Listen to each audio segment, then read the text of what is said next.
Hello everyone, welcome to my YouTube channel Dr. Barkis Ophthalmology Tutorials. I have heard many students saying that we are not getting proper orientation of the eye and its related structures. We are just imagining the things so many times, so we are not understanding this subject properly.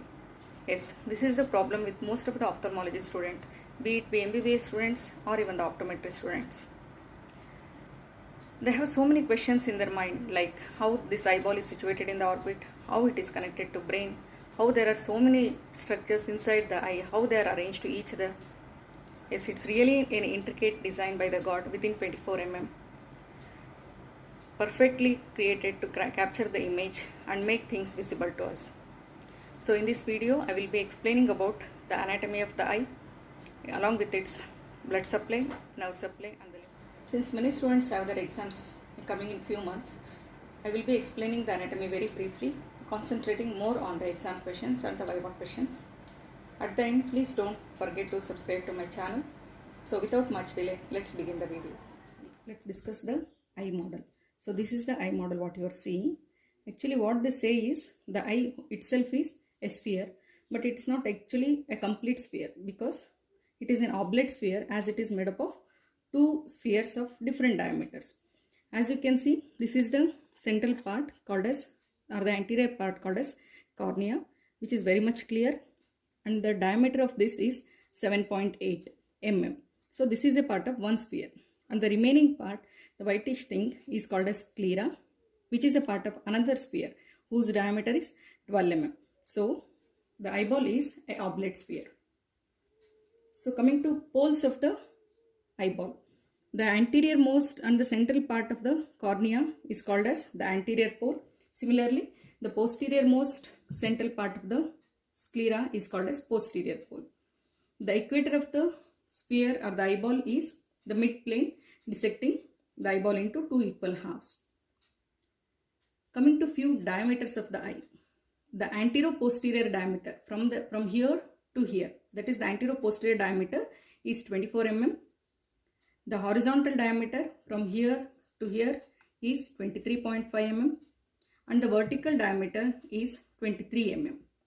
So roughly if you take everything as 25, it comes to 75. That becomes the 75 mm is the circumference of the eyeball.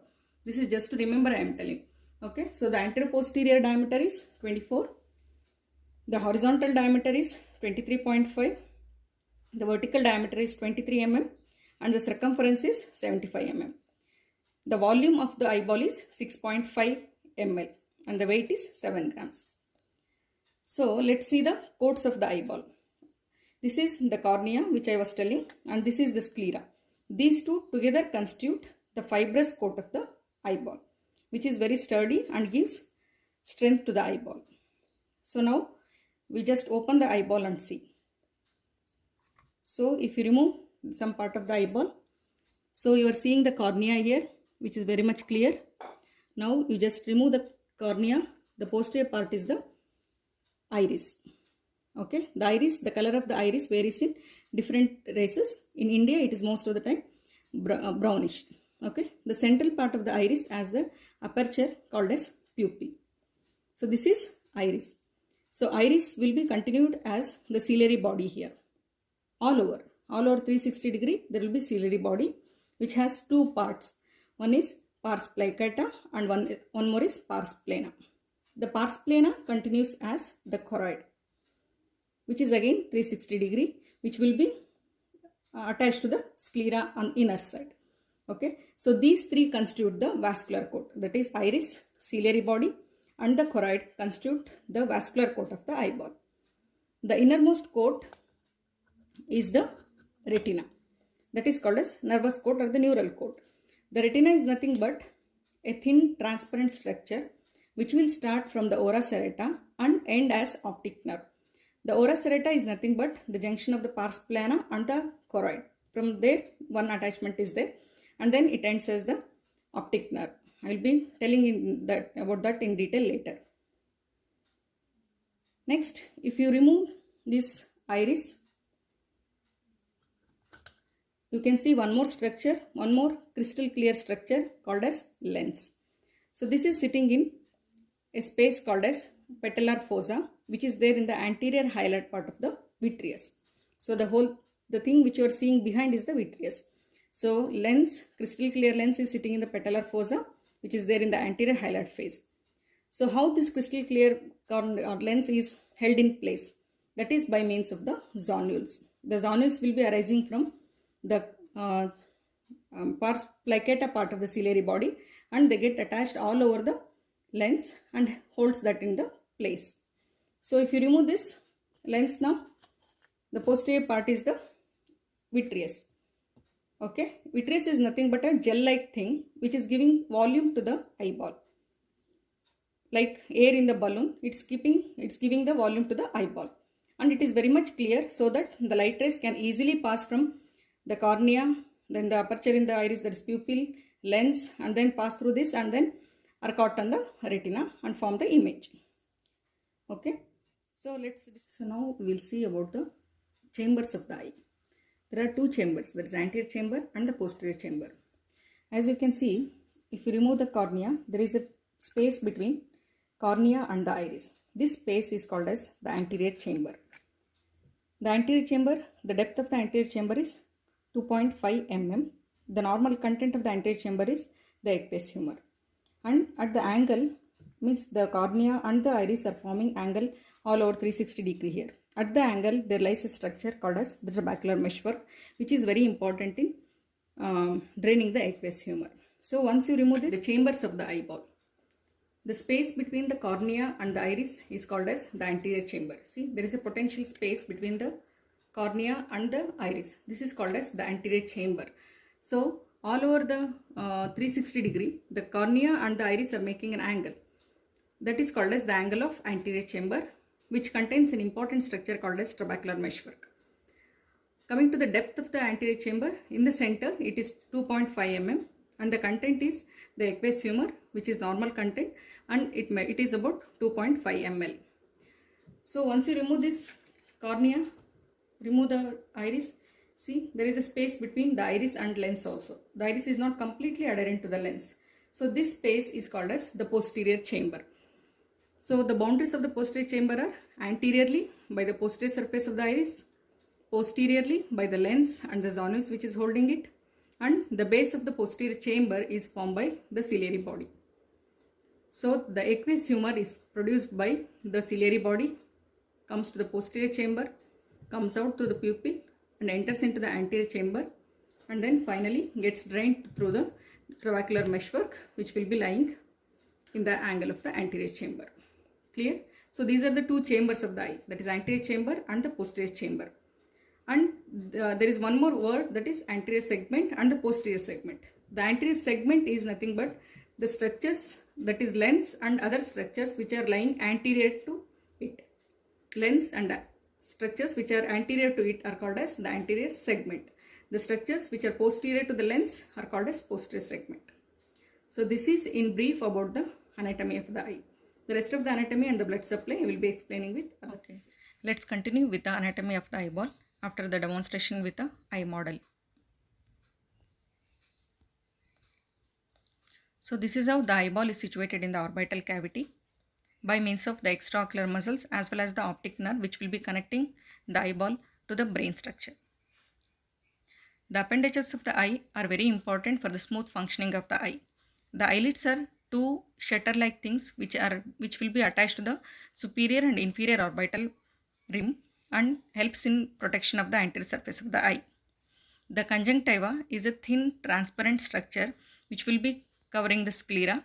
There is one more structure in between the conjunctiva and the sclera called as Tenon's capsule.